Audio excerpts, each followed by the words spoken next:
Juste avant de démarrer les amis, je vous rappelle que toutes mes vidéos sont désormais disponibles en podcast depuis quelques jours et ce sur toutes les plateformes d'écoute, Spotify, Apple Podcast, Google Podcast, Deezer, etc. Je vous mettrai un lien en description. Les amis, bienvenue, j'espère que vous allez tous très bien et très content de vous retrouver pour cette nouvelle vidéo qui amorce un petit peu le sprint final. Là, il reste quasiment un peu plus d'une semaine avant le début de cette fameuse Coupe du Monde. Et du coup, on s'est réunis avec Stan aujourd'hui pour parler des joueurs qu'on a envie de particulièrement surveiller sur ce mondial. Alors déjà, Stan, comment ça va? Tu fais quoi en ce moment? Beaucoup de travail, j'imagine. C'est quoi un peu ton actu? Et ouais, est-ce que ça roule? Ouais, ça va, tranquille, ça roule, très occupé, toi-même tu sais. Déjà, comme je disais, quand tu vois les gars sur le terrain, à quel point ils sont en train de rusher jusqu'à genre une semaine avant la Coupe du Monde, c'est de la même manière que nous aussi on est en train de rusher parce que vu qu'on les suit aussi, donc le rythme de vidéo, il est très élevé. Il y a les préparations pour la Coupe du Monde et tout, donc quelques surprises à venir, donc il faut juste rester à l'affût, mais ça taffe dur et comme dirait Benzema, ça charbonne quoi. On est en mode charbon. C'est ça et bon, j'ai pas envie de trop te relancer sur le gros drame de la semaine, mais juste rapidement, ta réaction pour Mané?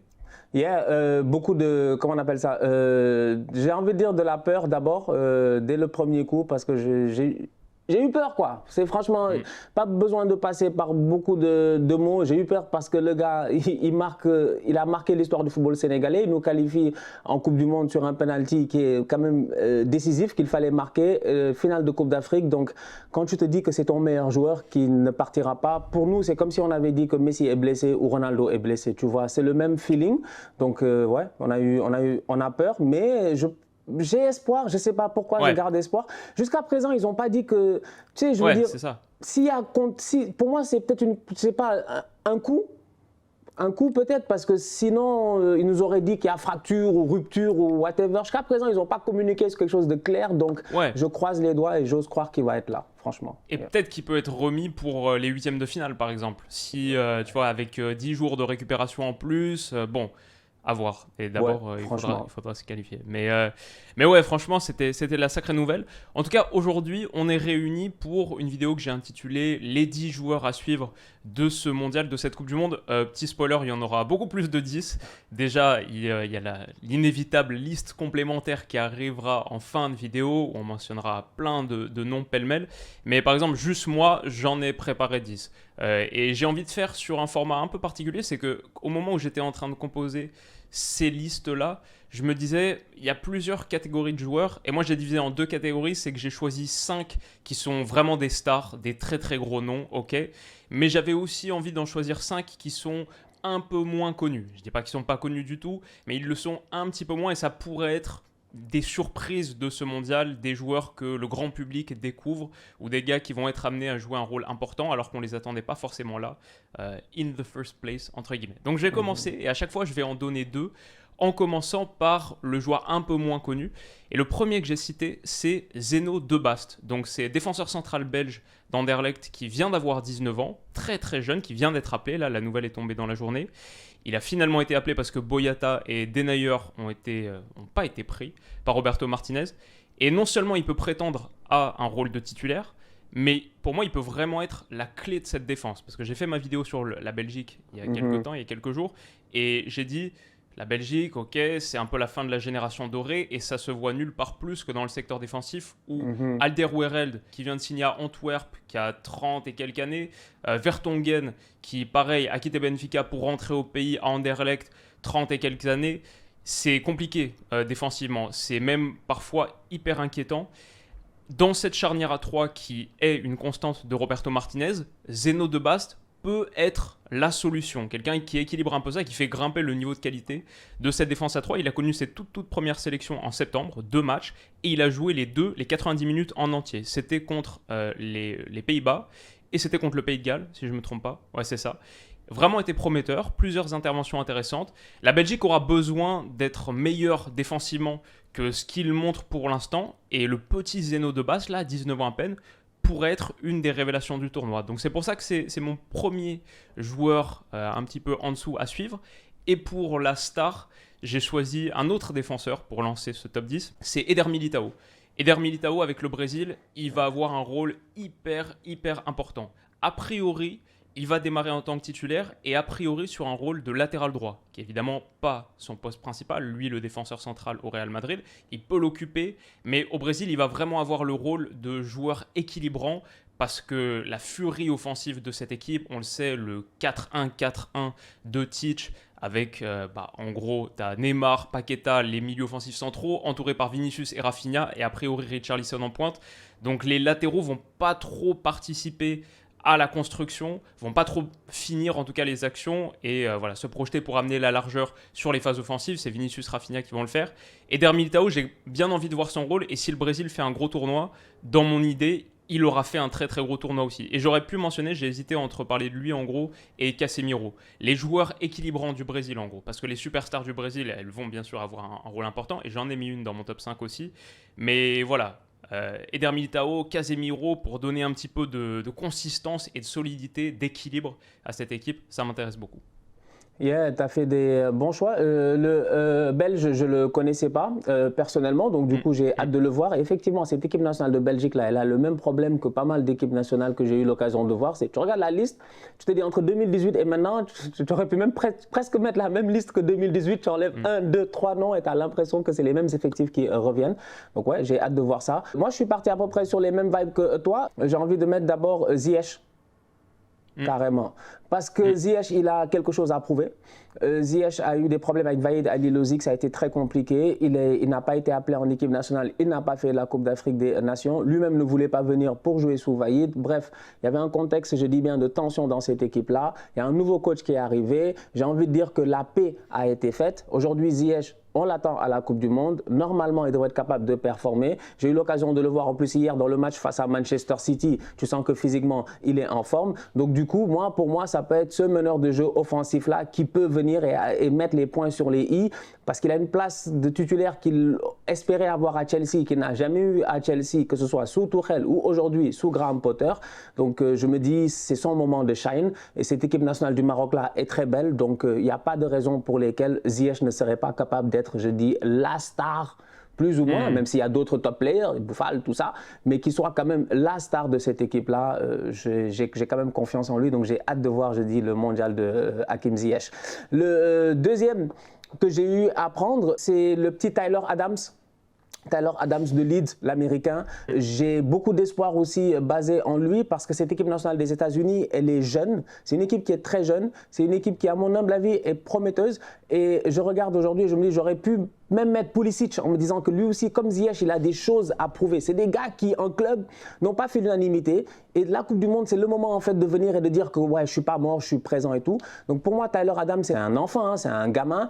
Il est bon, il est très très bon, ballon au pied et tout. Au milieu de terrain, sa présence physique peut faire une grosse différence. Il a eu l'occasion de bien performer en première ligue, malgré les résultats un tout petit peu compliqués de Leeds. Il a toujours la confiance de son coach. Le boy, il est bon. Donc ouais, j'ai hâte de le voir lui aussi dans cette équipe des États-Unis là.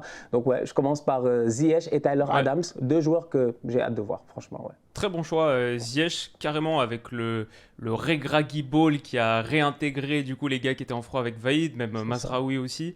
Et ce Maroc mini-Brésil, grosse qualité individuelle, créativité, dribble. Ziyech en est une super incarnation. Donc ouais, vraiment super choix. J'avais pas pensé, mais à refaire, je le mettrais aussi dans mon top 5.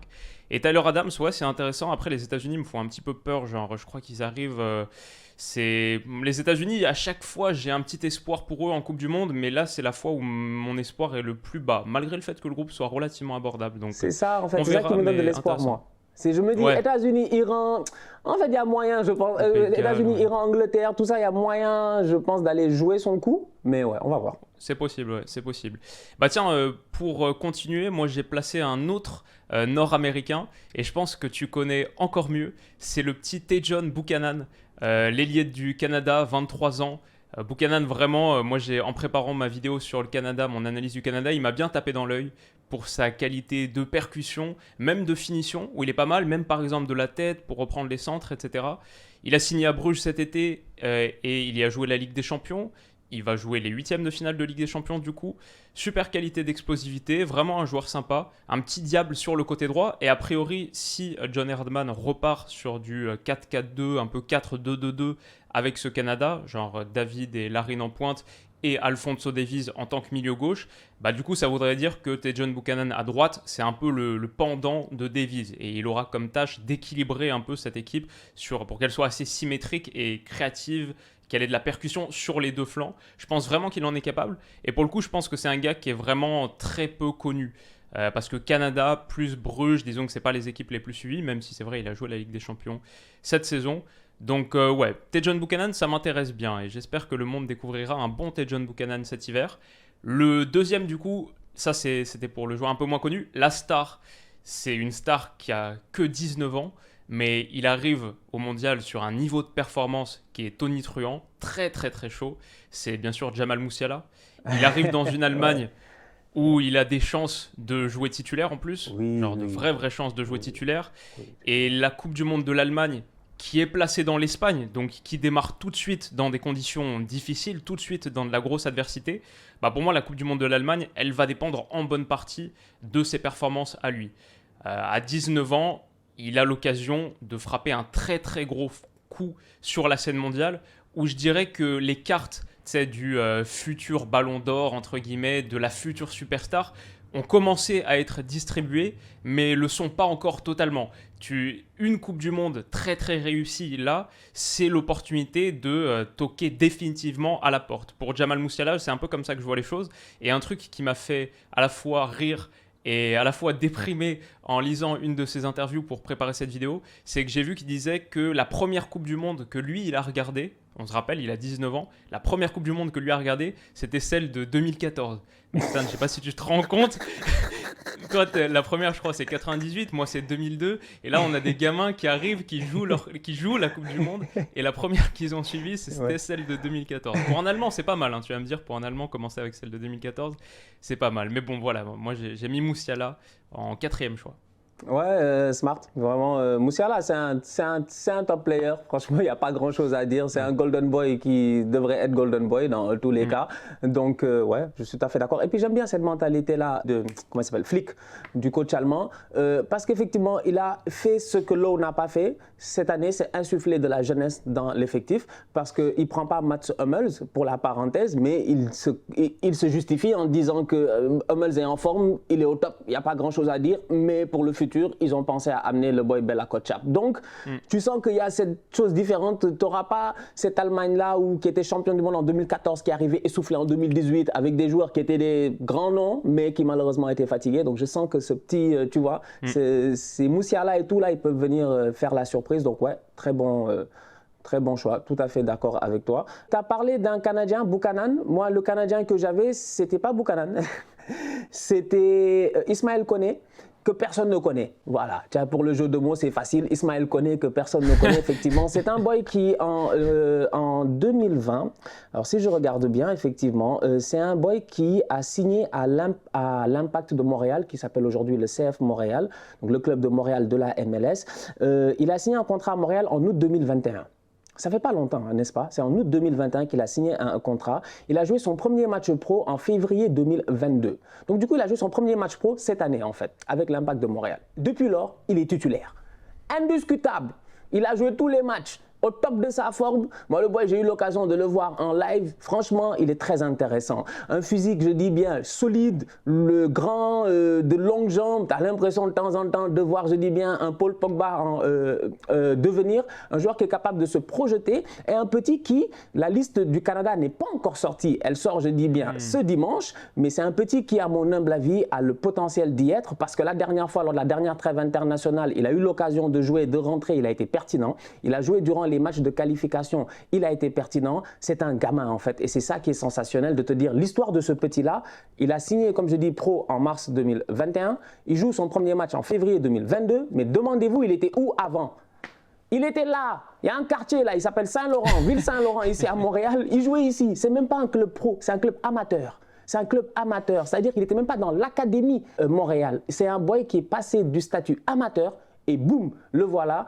Possiblement en équipe nationale, c'est un joueur très intéressant. Pour moi, peut-être pas un titulaire parce que c'est sûr que tu as des gars qui devraient être là, des Samuel Piette, des Eustachio, tout ça, tu as des gars qui sont quand même là et tout. Hutchinson. Voilà, Hutchinson, le tonton, le parrain. Ouais. Mais je pense que le petit, vous allez avoir l'occasion de le voir. C'est ce genre de boy-là, il va rentrer 30 minutes et il va bluffer le monde. Il devait être transféré à Norwich cet été. Il y avait des grosses discussions et tout. Malheureusement, ça ne s'est pas fait. Et j'ai envie de dire heureusement pour lui. Le fait de ne pas y être allé, je pense que ça lui a permis de vraiment faire une saison pleine de MLS, titulaire avec cette équipe d'Impact-là qui a fait une très belle saison, qui est allée en play-off. Il a même marqué le but qui leur a permis de se qualifier en demi-finale des play-offs. Donc franchement, pour moi, c'est vraiment one to watch. Donc, bien, très bien. Écoute, moi, c'est Ismaël Koné, c'est ça? Ismaël Koné, c'est ça. Ismaël Koné. Je ne connaissais pas. J'ai fait mon analyse sur le Canada il y a un moment maintenant. Donc à l'époque, il n'était même pas vraiment sur les radars. Moi, j'avais un 4-4-2 avec Hutchinson, Eustachio. Et à la rigueur, le mec que j'imaginais plutôt peut-être en ballottage pour être titulaire, c'est Osorio, avec quelques autres, Piet, etc. Mais très bon, ok. Et écoute, on va suivre ça avec beaucoup d'intérêt. Bien vu. Et le deuxième que j'ai envie de mettre, c'est un Sénégalais, c'est Crépin Diatta. On est en train de parler du fait que Sadio Mané, machin, tout ça, c'est compliqué. Moi, je pense que Crépin, il a sa... Crépin, il faut comprendre d'abord le contexte. C'est un petit qui, pour nous, Sénégalais, en tout cas, moi, personnellement, je pense qu'il a l'avenir de pouvoir porter le brassard de capitaine. C'est ce genre de personnalité-là, en fait, dans le vestiaire. C'est un petit qui est anormalement, je dis bien, apprécié. Ça leur a fait mal de gagner la Coupe d'Afrique sans Crépin. Sans Crépin, là, le groupe, tu leur demandes, ils te diront, ouais, Crépin devait être dans ce groupe-là, normalement, il devait être champion d'Afrique. Malheureusement, il y a eu une blessure très, très grave qui l'a éloigné des terrains. Depuis lors, son retour à Monaco, peut-être un tout petit peu compliqué, mais la sélection nationale, c'est une autre ambiance, franchement. Quand il va venir en sélection, qu'on va mettre, je dis bien, le thé, ce qu'on appelle le ataya chez nous, franchement, le petit thé tranquillement, petite musique et tout, et qu'on va le remettre dans le bain, on va voir le Crépin Diatta qui a bluffé, je dis bien, les gens en Belgique, qui a fait que Monaco l'a acheté. Je suis convaincu qu'on le verra lors de cette Coupe du Monde-ci. Moi, j'ai beaucoup d'espoir placé en lui. Quelle que soit l'animation offensive qui soit mise en place par Aliou Cissé, je pense que Crépin Diatta, c'est sa Coupe du Monde. Il a quelque chose à... Il y a une genre de revanche, tu vois. Et comme je dis, il a la personnalité qu'il faut. Moi, j'apprécie beaucoup le joueur. C'est un joueur qui est très, très bon. Après, ouais, les blessures, ça peut te plomber une certaine partie de ta carrière, mais la Coupe du Monde pourra peut-être le relancer. Pas mal, pas mal. C'est intéressant parce que moi, j'ai souvent parlé de Crépin Diatta. C'est un gars que je voyais exploser à Monaco, surtout depuis que Philippe Clément est sur le banc. Lui qui le connaissait à Bruges, etc. Plus, il manque un peu des joueurs de percussion sur les flancs à Monaco. Et ça s'est un peu éternisé, mais aussi, j'avais pas l'élément sur le fait qu'il n'ait pas gagné la CAN. Et maintenant, c'est son opportunité de écrire sa belle histoire avec le Sénégal sur la Coupe du Monde. Ouais, très stylé. Ok, Crépin Diatta, très bien. Moi, j'ai pris un autre offensif créatif, milieu offensif créatif de 26 ans. C'est un gars que vous connaissez bien si vous avez suivi la série sur ma chaîne. Il est en miniature de la toute première vidéo pour lancer mondial. C'est Akram Afif, le numéro 10/ailier du Qatar. C'est un gars que j'attends vraiment énormément. Déjà parce que j'ai regardé tous les matchs de la Coupe du Monde, mais ce groupe du Qatar m'intéresse bien. Qatar, Équateur, Sénégal, Pays-Bas, ça franchement c'est un groupe Coupe du Monde qui me botte énormément. En plus on va commencer notre Coupe du Monde avec ça, avec ce Qatar-Équateur. Et Akram Afif, c'est simple, c'est la star du Qatar. Pour moi c'est peut-être le seul joueur calibre européen qu'il y a dans cette équipe.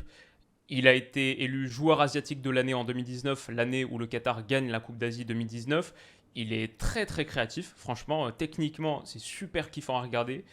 Et il se prépare pour ce moment depuis qu'il a 14 ans. Parce que c'est un gars qui est issu de l'Aspire Academy, une académie qui a été montée avec comme objectif construire une génération de joueurs qataris pour la Coupe du Monde 2022. L'Aspire Academy, si je ne me trompe pas, elle est montée en genre 2006, 2008. Le Qatar obtient la Coupe du Monde en 2010. C'est totalement dans cette lignée. Lui, c'est un alumni d'Aspire et c'est l'alumni le plus talentueux. C'est le premier de la classe de l'Aspire Academy.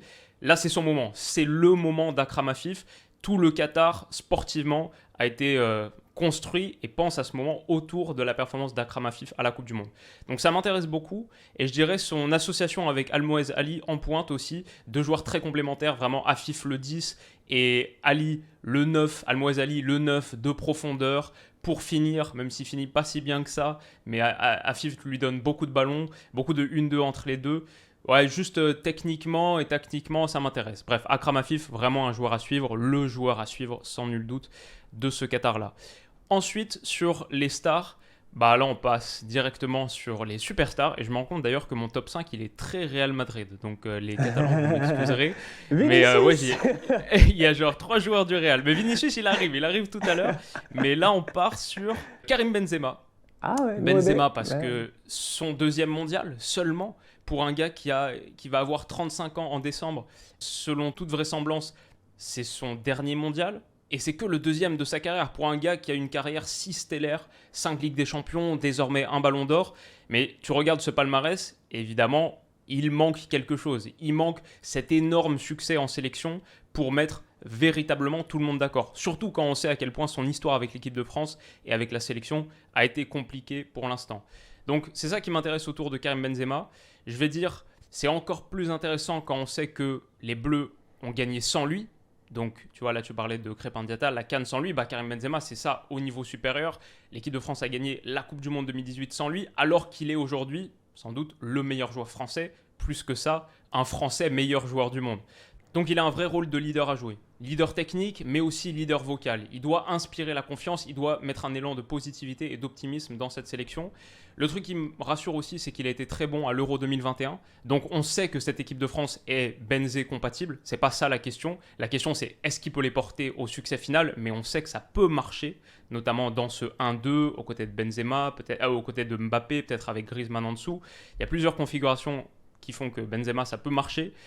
Et il fête son anniversaire le jour de ses 35 ans, le lendemain de la finale. Donc il a l'opportunité de s'offrir le plus beau cadeau d'anniversaire qui existe. Bref, Benzema au mondial, ça va forcément être un des très très gros jours à suivre. Yeah, ça me stresse. Dans tous les cas, moi j'avais déjà dit ici, je l'ai dit dans une vidéo, j'ai dit l'histoire de Benzema là, elle s'arrête quand? Parce que, tu vois, moi, je ne sais pas pour les gens, mais moi, je dis, moi, j'arrive à lire entre les lignes de temps en temps. Quand un gars me dit, à un moment donné, où il doit être éliminé en Ligue des Champions, il nous dit, je vais gagner, c'est mon histoire. Après, il fait des remontadas, des machins, des trucs bizarres, tu comprends pas, les gars arrivent en finale, il gagne la finale de la Ligue des Champions, il tape que des grosses équipes. Il gagne son ballon d'or. Je dis quand même, franchement, c'était aussi l'histoire de Sadio Mané cette année, franchement. Mais on dirait l'histoire de Benzema, il a pris le dessus sur l'histoire de Sadio Mané. Il est de retour en équipe de France. Et comme tu dis, le fait que son anniversaire arrive, je dis, le lendemain de la Coupe du Monde, d'où la question pour savoir quand est-ce qu'arrive la fin de l'histoire de Benzema. Parce que si la fin de l'histoire de Benzema, c'est à son anniversaire, on est foutu. Mieux vous remballer les affaires, laisser la Coupe du Monde à Clairefontaine. C'est pas la peine d'aller au Qatar et de se fatiguer. Donc, effectivement, je suis tout à fait d'accord avec toi. Pour moi, Benzema, c'est le facteur. C'est le facteur de cette équipe de France-là. Maintenant, il faudrait qu'il y ait un collectif derrière, que les gars s'entendent, qu'il n'y ait pas de... J'ai envie de dire que quelqu'un ait envie de prendre le dessus sur l'autre. Parce que l'histoire nous a montré que les derniers champions du monde, c'est le collectif. C'est le collectif. La France 2018, c'est le collectif. Allemagne 2014, c'est le collectif. Espagne 2010, c'est le collectif. C'est toujours le collectif en fait. Tu ne sais pas comment ça se passe, mais tout le monde y met du sien. Ce n'est pas un joueur qui porte une équipe, donc on va voir. Mais ouais, Karim Benzema, top choix. Moi, j'ai mis Tchouaméni. J'ai mis Tchouaméni parce que bon boy Tchouaméni là, c'est son mondial en fait. Là, il n'y a pas de discussion. J'ai dit Tchouaméni, il ne doit même pas jouer face à Cadiz. Il ne doit même pas jouer face à Cadiz. Laisse tomber. Repose-toi Aurélien. Tu as une place de titulaire à aller chercher. Aujourd'hui, au milieu de terrain en équipe de France, on a vu la liste de Didier Deschamps. Il y en a qui ont dit que c'est la liste, le milieu de terrain le plus nul de l'histoire, le plus faible de l'histoire et tout. Mais moi, je vois à l'intérieur de ce milieu de terrain-là que des joueurs qui sont ambitieux et qui sont très bons. Pour moi, Tchouaméni, Fofana, tout ça, ça peut marcher. Mais Aurélien Tchouaméni en personne, lui, je pense qu'il part pour être titulaire à la Coupe du Monde. Il part pour être le boss de ce milieu de terrain-là. Peut-être avec Rabiot et tout ça, on va voir. Mais j'espère qu'il va réussir à tirer son épingle du jeu et à bluffer tout le monde. Donc, ouais, pour moi, Tchouaméni devrait faire partie de ces joueurs-là à regarder. Et au-delà de Tchouaméni, écoute, j'ai envie de mettre Pedri. Pourquoi Pedri? Parce que Pedri, il fait un gros euro. Franchement. Il fait un euro qu'on attendait. C'est-à-dire que le petit, il a fait la saison, tout on s'est dit, ouais, peut-être qu'il arrive à l'Euro, c'est un boss. C'est un boss, c'est un top player. J'ai eu la chance en plus d'être à Londres lors de la demi-finale entre l'Italie et puis l'Espagne. Dans ce match-là où Pedri a été sensationnel, ça va au penalty et tout. J'ai eu l'occasion de le voir, mais j'étais comme, yeah. Le boy, en fait, j'ai dit, lui, il vous blague, sincèrement, il vous blague. Lui, il a diminué son âge, il faut aller chercher son extrait de naissance. Je ne sais pas, il a quel âge, mais il n'a pas l'âge qu'il nous dit parce que sa maturité est juste bluffante. Donc ouais, pour moi, Pedri, je m'attends à une top Coupe du Monde de sa part. Maintenant, c'est l'Espagne au complet qui m'inquiète un tout petit peu avec Luis Enrique et tout, qui va être à côté de lui, Busquets, etc. On va voir. Mais Pedri devrait tirer son épingle lui aussi du jeu. Pas mal. Tu m'as mis des petits frissons de stress en parlant du match contre Cadiz ce soir là, parce que c'est vrai que Gros, s'il y a eu un souci avec Tchouaméni, c'est le désastre. Mais, tu sais, je disais la même chose hier par rapport à Fofana. Je disais, mais moi, je suis Fofana. Mais j'arrive à Monaco dimanche matin. Je dis aux gars, yo, moi j'ai une gastro. J'ai une gastro toute la nuit, j'ai eu une diarrhée, je ne sais pas ce qui se passe. Laisse tomber. Je ne joue pas. Je m'en fous. J'ai dit, je m'en fous du match face à Marseille. D'où tu mets Monaco, Marseille, je dis, à 7 jours de la Coupe du Monde. Donc, il y a de quoi stresser là, Wilou, durant les prochains jours. C'est un match qui fait stresser Deschamps d'ailleurs. Il en a parlé dans sa conférence de presse.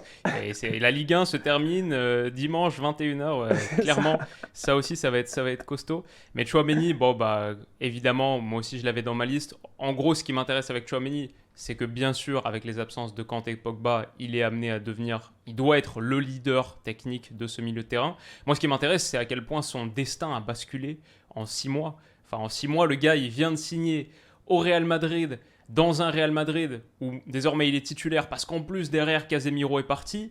Et blessure de Kanté, blessure de Pogba, il arrive à sa première Coupe du Monde en tant que titulaire et déjà on lui donne les clés et on lui dit Aurélien, c'est toi notre patron en fait sur cette Coupe du Monde. Tu es le joueur clé, vital de ce 11. C'est beaucoup de pression, on va voir comment il répond et c'est un défi qui est énorme. Je vais dire pour un gars que j'aime beaucoup mais qui pour l'instant en bleu a pas suffisamment montré pour moi. Notamment sur sa capacité à animer cet entrejeu et à mettre un petit peu de ce que Pogba met. Les passes progressives, la créativité, le danger dans le dernier tiers. Pour l'instant, on n'a pas ça en équipe de France avec Aurélien Tchouaméni sur les matchs de préparation qu'on a vus.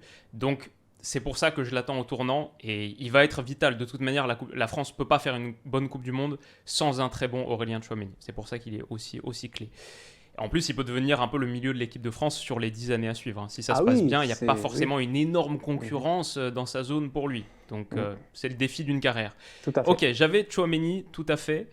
Il me reste 4 gars. Le premier que j'ai envie de citer parmi les jeunes un peu moins connus, même si maintenant il commence à être connu, c'est le Suisse Noah Okafor de Salzbourg. 22 ans, offensif, polyvalent, très mobile, très créatif, super kiffant à regarder. Et il frappe très fort à Salzbourg depuis quelques saisons. Il a encore marqué en Ligue des Champions cette saison contre Milan, contre Chelsea. Il avait 3 buts sur les 3 premières journées de Ligue des Champions. La Suisse reste sur un très bel Euro, avec bien sûr ce quart de finale perdu au tir au but contre l'Espagne, qualification en 8e contre la France. Et la Suisse vient aussi de battre coup sur coup le Portugal et l'Espagne en Ligue des Nations en 2022. Là, il y a quelques semaines, mois. Donc la Suisse arrive très intéressante. En même temps, son secteur offensif est vieillissant. Le secteur offensif de la Suisse, c'est Seferovic, Shaqiri. Voilà. Okafor, je ne dis pas qu'il va partir titulaire nécessairement à tous les matchs, mais s'il ne part pas titulaire, il va être le premier remplaçant des matchs, le premier impact sub qui joue potentiellement 30 minutes à chaque match. Et j'ai bien envie de voir aussi sa complémentarité, son entente avec un Brel Mbolo par exemple, qui revenait plutôt pas mal il y a quelques temps. Donc voilà, Okafor avec cette Suisse, et cette Suisse qui est intéressante, c'est vraiment un truc à suivre pour moi. Et comme tu as parlé de Tchouaméni, il m'en reste 2, donc je vais tous les faire. Je vais finir mes 10. Il y a un espoir en plus qui lui aussi est devenu plus qu'un espoir récemment. C'est Jurrien Timber, le défenseur central néerlandais de l'Ajax. Ouais. Timber, 21 ans pour lui. Il est devenu un pilier de la sélection néerlandaise. Et l'Ajax, il n'est plus un pilier, il est un quasi-capitaine. Il a joué tous les matchs cette saison en tant que titulaire, 98% des minutes, toutes compétitions confondues. C'est un central qui est vachement intéressant. Moi, je l'avais vu au stade à l'époque. Petit format pour un central, 1m79, je crois. Il apporte quelque chose de vraiment différent par rapport à un Virgil van Dijk, par exemple.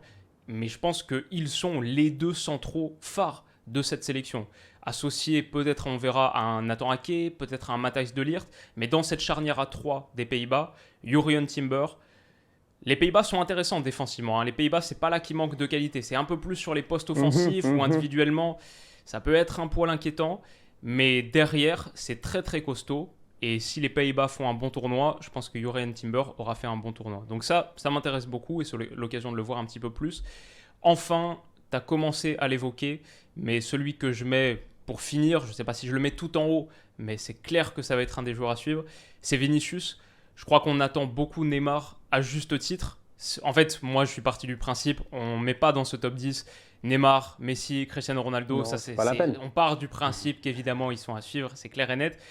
Mais Vinicius, Ça, il y a une vraie histoire autour de Vinicius en ce moment. Et dans ce Brésil qui fait peur, qui arrive, qui est vraiment extraordinaire, bah Vinicius, c'est sa Coupe du Monde. C'est son tournoi pour briller très très fort. Lui qui est sur une lancée phénoménale la saison passée. Lui qui vient de finir une saison où il a été le seul buteur de son club en finale de Ligue des Champions, donne la Ligue des Champions au Real Madrid. Bah là, potentiellement, il peut faire le tournoi, peut-être être le meilleur joueur de ce tournoi. C'est pas du tout impossible. Parce que le Brésil a ce qu'il faut pour aller très loin. On verra si ça se matérialise. Mais le Brésil a ce qu'il faut. Donc il est en train de vivre vraiment la période faste de sa carrière. Il peut être l'attaquant clé de cette Coupe du Monde. Est-ce qu'il le sera? On verra et c'est à suivre. Du coup, en fait, ce que tu dis là, c'est pertinent. Bon, attends, je vais d'abord rebondir sur la Suisse rapidement. Juste balancer là-bas Granit Xhaka. Comme ça, rapidement, Ouais. je jette Granit Xhaka parce que Granit, je m'attends aussi à une top Coupe du Monde de sa part, vu ce qu'il est en train de faire en ce moment. Et pour revenir par rapport à Vinicius, moi, je suis tout à fait d'accord avec toi. La dernière fois, j'étais là, je regardais le dernier match du Real que j'ai débriefé. Et dans ma tête, je me suis dit, non, en fait, c'est que Tite, je ne sais pas ce qu'il va faire. Mais il a qu'à se débrouiller. Vini, il est titulaire sur le côté gauche. En fait, je m'en fous. En fait, Neymar, on sait très bien, il ne va pas jouer sur le côté, il va être là dans l'axe à traîner, tout ça. Donc après, c'est les autres que tu vas mettre. Paqueta, vu qu'il est blessé ces derniers temps, il est quand même dans la liste, mais il n'a pas joué depuis quand même quelques temps, mais il est là. Donc je me dis peut-être qu'il ne va pas commencer la compétition. Donc du coup, dans cette animation offensive, Richarlison aussi, il est blessé. Donc tu te dis, il est là, mais il n'a pas eu le temps de jeu nécessaire ces derniers temps aussi. Donc tu peux partir sur un délire Vinicius, Jesus, je ne sais pas, Neymar ou whatever. Je ne sais pas comment il va se gérer, mais Vini Rafinha, doit être dans le 11 de départ. Et Bien pour sûr. moi, c'est sa Coupe du Monde. En fait, c'est un grand joueur. Il faut le respecter là. C'est vrai que de temps en temps, Vini, quand tu le vois, c'est qu'il a une tête d'enfant comme ça. Tu n'auras pas envie de le respecter, mais c'est un top player aujourd'hui et il mérite. Il a travaillé pour ça en fait, donc il mérite d'être là et d'être titulaire. Donc je suis d'accord avec toi sur ce point-là. Écoute, je vais finir avec les quelques noms que j'avais. Leao. Ouais. Dès que je mets Leao, je suis obligé de mettre Nuno Mendes. Pour moi, le côté gauche du Portugal là, c'est un côté dangereux. Maintenant, ça dépend de voir. Est-ce que le coach va oser mettre ce côté-là, mais pour moi, le côté Nuno Mendes, Leao, là, ça peut être un côté qui va être très très chiant à jouer. Je mets Bukayo Saka, parce que pour moi, Bukayo Saka, il part pour être normalement titulaire avec cette équipe d'Angleterre-là. C'est un joueur qui rentrait constamment lors de l'Euro, il était là, il était dans la rotation et tout. Et entre-temps, il est devenu un des meilleurs joueurs de ce championnat-là, un top player, franchement, un très bon dribbleur, un boy qui sait faire la différence. Et en plus de ça, qui a un coach très intelligent en club. Ah, Maintenant, j'ai eu peur sur la fin de la phrase. J'entendais un coach très intelligent. J'ai dit Voilà. un club, après je me suis arrêté. Tu as vu la pause? Non, la pause est très importante. La pause, c'est pour montrer que Southgate, c'est un tocard. Franchement, c'est un tocard, faut pas nous fatiguer. Moi, tout mon problème avec l'Angleterre. J'ai vu les 23, j'ai dit, mais le gars, il a trop une belle équipe. J'ai dit, mais t'es sérieux, toi? J'ai dit, toi, tu dois faire quart de finale, demi-finale sans stress normalement. It's coming home. Mais il n'y a rien. C'est eux-mêmes, ils vont rentrer home, je dis bien. Donc, j'ai hâte de voir ce que Saka va faire. Est-ce qu'il va réussir à vraiment, voilà, tirer lui aussi son épingle du jeu. Donc et rebondir aussi par rapport à la finale d'Euro où il rate le penalty et tout ce qui s'est en suivi. Il y a une histoire par rapport à ça aussi. Donc du coup, ouais, donc là déjà tu peux te dire qu'il y a pas mal de choses. Non, moi j'ai beaucoup d'espoir en lui. Saka, lui, je pense qu'il va faire sa compétition. Et après, tu as plein d'autres joueurs qui sont très très intéressants. Tu vois, il y a le petit Caicedo qui est très chaud au niveau de Brighton, lui aussi. Il va falloir faire attention. Voilà, le Sénégal est dans un groupe qui a l'air, je dis bien truc, mais c'est un groupe compliqué. Hein. C'est un groupe très compliqué. Totalement. C'est un groupe très très compliqué. Il y a un double pivot que j'ai envie de mettre. Pour moi, c'est un duo. Deux joueurs à regarder. Et ça me fait mal parce que l'un est de Tottenham. Voilà, je ne pensais pas que j'allais dire ça. Voilà, c'est un joueur de Tottenham. Non, c'est pas le Danemark. J'aurais peut-être pu mettre Højbjerg, mais non. J'ai pensé à mettre des Danois, peut-être Damsgaard, tout ça. Il y a plein de jeunes que j'attends de voir. Damsgaard fait un gros Euro. Mais après, il est transféré en Première Ligue et il peine, je dis bien, à se faire une place dans cette équipe de Brentford-là. C'est un peu plus difficile en ce moment. Mais Damsgaard, j'ai beaucoup d'espoir aussi en lui, Eriksen, etc. Mais là, c'est ça, c'est une belle histoire. Ouais, tu vois. Le double pivot, c'est Valverde-Bentancur. Ça, là, ces deux-là, s'ils sont au top de leur forme, moi, j'ai dit l'Uruguay, ils vont être difficilement jouables. Moi, j'ai dit l'Uruguay, là, il me stresse. Je ne sais pas pourquoi. C'est l'équipe que peut-être personne ne voit, tout ça. Mais moi, l'Uruguay, là, ils me stressent, ils sont capables d'aller loin. En fait, c'est-à-dire qu'il y a trop de joueurs qui sont bons, mais en plus ça, tu as une attitude en Uruguay qui fait de telle sorte que les boys vont vouloir, je dis bien, voilà, défendre le maillot, tout ça, se donner à 200% comme tout le monde. Mais pour moi, le double pivot, Valverde, Bentancur, c'est deux joueurs qui sont au top de leur forme en ce moment. Bentancur, c'est pour moi le meilleur joueur de Tottenham. Si tu enlèves les gars devant, pour moi, c'est le meilleur joueur de Tottenham. Il est juste excellent au milieu de terrain. Défensivement, il est parfait. Il se projette ces derniers temps en plus, il marque des buts. Valverde, c'est la même chose. Défensivement, il se projette, il marque des buts. C'est-à-dire que tu as deux joueurs qui savent tout faire et qui vont être le moteur de ton équipe, sans compter les roublards devant, les Suarez, Cavani peut-être, et puis Darwin Nunez, etc. Donc, ouais, pour moi, ce double pivot-là, il va falloir garder un œil sur eux. À chaque fois que je vais voir l'Uruguay, je vais regarder Valverde et Bentancur.